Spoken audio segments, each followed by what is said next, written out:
आप सभी को नमस्कार। स्वागत है मेरे YouTube चैनल DIY रिपेयर्स में। इलेक्ट्रॉनिक्स के बहुत सारे कंपोनेंट्स जैसे रजिस्टर, ट्रांजिस्टर, डायोड, कैपेसिटर इत्यादि को हम लोग मल्टीमीटर से नाप सकते हैं, लेकिन इंडक्टर कॉइल को नापने के लिए LCR मीटर की ज़रूरत पड़ती है, जो काफ़ी महंगा है। आज हम लोग कॉलपिट ऑसिलेटर सर्किट और फ्रीक्वेंसी नापने वाले मल्टीमीटर की मदद से किसी भी कॉइल का इंडक्टेंस कैलकुलेट करेंगे।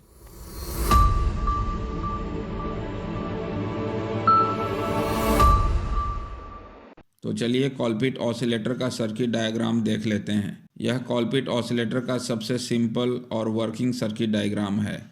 यह इसका टैंक सर्किट है। इस कॉइल की जगह पर आप कोई भी कॉइल लगा सकते हैं जिसका इंडक्टेंस नापना है। इन दोनों पॉइंट से हम लोग मल्टीमीटर की मदद से फ्रीक्वेंसी नापेंगे। यह कॉलपिट ऑसिलेटर के फ्रीक्वेंसी कैलकुलेट करने का फार्मूला है। यहाँ L कॉइल का इंडक्टेंस है। टैंक सर्किट में दो कैपेसिटर सीरीज में जुड़ा हुआ है, तो टोटल कैपेसिटर CT का वैल्यू कैलकुलेट करने पर 5 गुना 10 पर पावर -10 फैराड आएगा।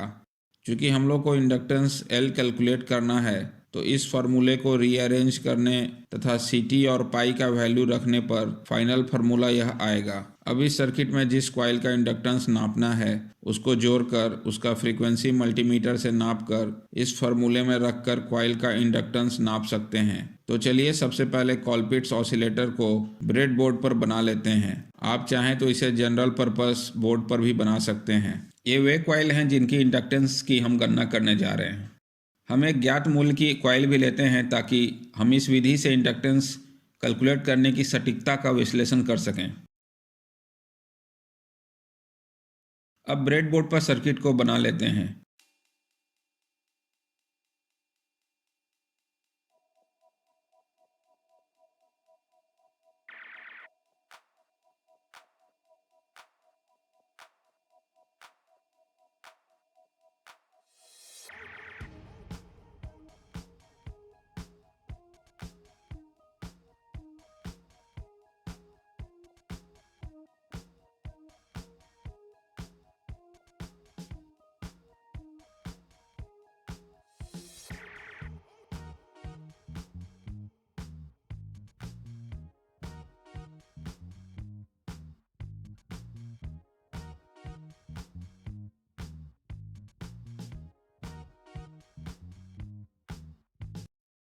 आइए 2.3 मिली हेनरी के इस ज्ञात मूल्य कॉइल के इंडक्टेंस की गणना करते हैं।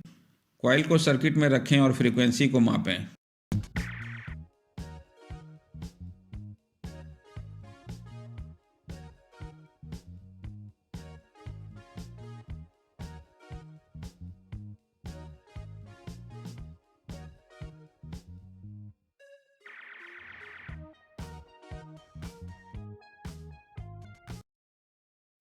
मल्टीमीटर 150.3 किलोहर्ट्ज़ फ्रीक्वेंसी दिखा रहा है। अब इस मान को हर्ट्ज़ में बदलकर इस फार्मूले में रखकर कैलकुलेट करें। हमें 2.24 मिली हेनरी मिल रही है, जो वास्तविक मूल्य के बहुत करीब है।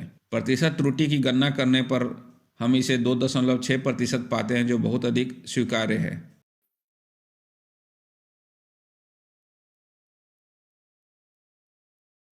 अब कुछ और अज्ञात कॉइल की फ्रीक्वेंसी मापते हैं।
इस तालिका में हमने सभी कॉइल की फ्रीक्वेंसी और उसकी गणना की हुई इंडक्टेंस लिखी है।